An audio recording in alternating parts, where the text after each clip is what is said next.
Hi friends! Welcome to Storytime with the Met. My name is Emily and I'm so glad that you've joined me today.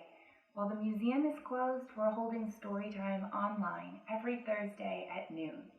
Today we're going to read a story, take a look at some works of art, and do a craft together. Are you ready? Okay, let's find a cozy spot, take a seat, and let's get started. We're going to begin with our Storytime song, just like we do when we're together at the museum. It goes to the tune of This Old Man. You can sing and clap along with me. Are you ready? 1, 2, 3. Welcome friends, get ready, get set for story time with the Met, where we love to read and sing and look at works of art and picture books. We'll use our eyes to look and see. We'll use our ears to hear stories. Now let's take a seat and give a shh. Let's begin with our first book. Nice job! Today we are going to read Giraffes Can't Dance by Giles Andreae and illustrations by Guy Parker-Rees. I'm going to read the words and let's look at the pictures together. Giraffes Can't Dance. Gerald was a tall giraffe whose neck was long and slim, but his knees were awfully crooked and his legs were rather thin. There he is. He was very good at standing still and munching shoots off trees, but when he tried to run around, he buckled at the knees.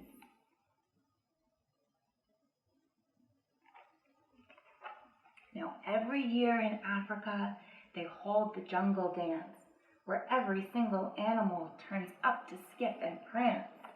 And this year, when the day arrived, poor Gerald felt so sad, because when it came to dancing, he was really very bad.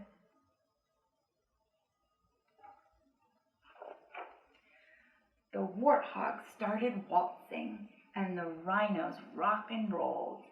The lions danced a tango that was elegant and bold.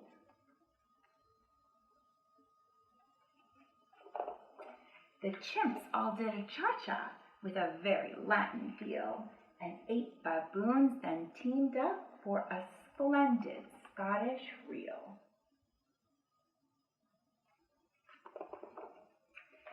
Gerald swallowed bravely as he walked toward the floor, but the lions saw him coming and they soon began to roar.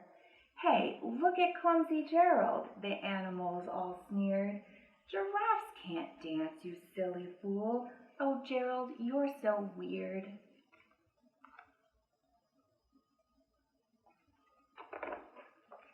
Gerald simply froze up. He was rooted to the spot. "They're right," he thought. "I'm useless. Oh, I feel like such a clot." So he crept off from the dance floor and he started walking home. He'd never felt so sad before, so sad and so alone. Poor Gerald. Then he found a little clearing and he looked up at the sky. "The moon can be so beautiful," he whispered with a sigh. "Excuse me," coughed a cricket who'd seen Gerald earlier on, "but sometimes when you're different, you just need a different song."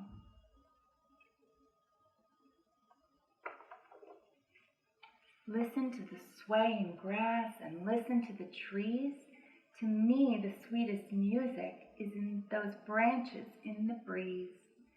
So imagine that the lovely moon is playing just for you. Everything makes music if you really want it to.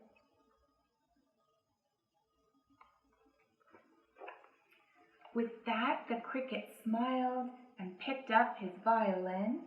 Then Gerald felt his body do the most amazing thing. His hooves had started shuffling, making circles on the ground. His neck was gently swaying, and his tail was swishing round. What is Gerald doing?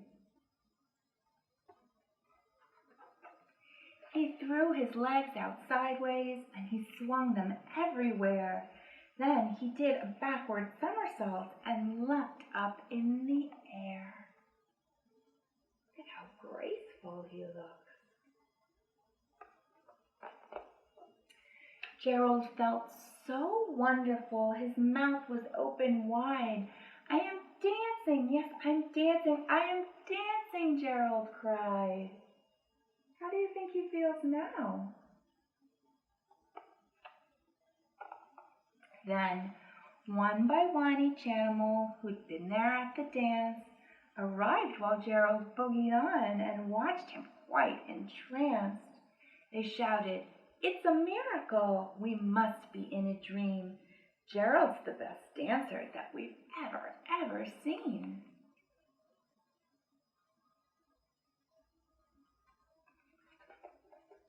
How did you learn to dance like that? Please, Gerald, tell us how.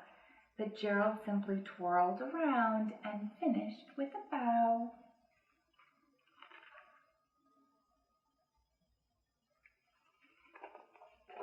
Then he raised his head and looked up at the moon and stars above. "We all can dance," he said, "when we find music that we love." And that's the end. What a nice story. Thank you for reading along with me, friends. Now, one thing I love to do when I think about dancing and music is play freeze dance. Have you played freeze dance with your family before? Well, maybe it's something you guys can do together. Find a favorite song, put someone in charge of turning it on and off. When the music's on, dance your heart out. And when it's off, what do? You freeze. Exactly how you're posed. See if you can play that at home.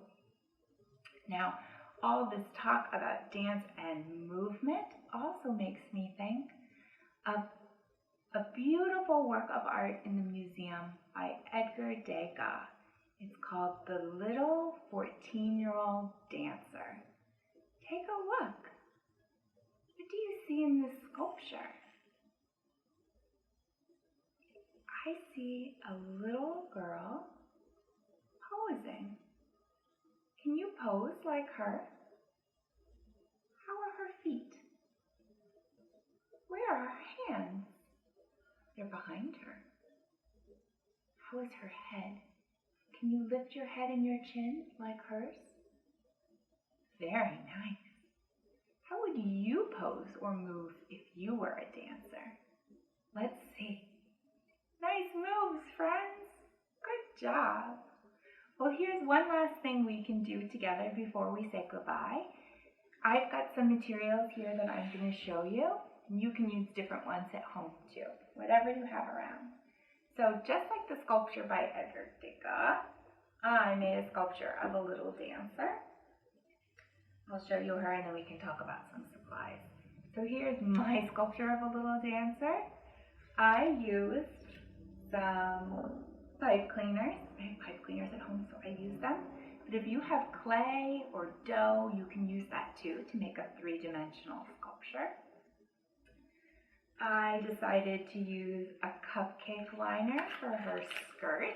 It was the right size for me. But you could also use tissue paper to decorate your dancer or fabric to make a costume for them. Now let's see. I took a pipe cleaner because it was nice and bendy. I felt like it could move, like my dancer could move. To make her head, just to give you an example, I bent it in half, made a loop, and then twisted. I like how you can twist pipe cleaners. And that's how I have her head and her arms.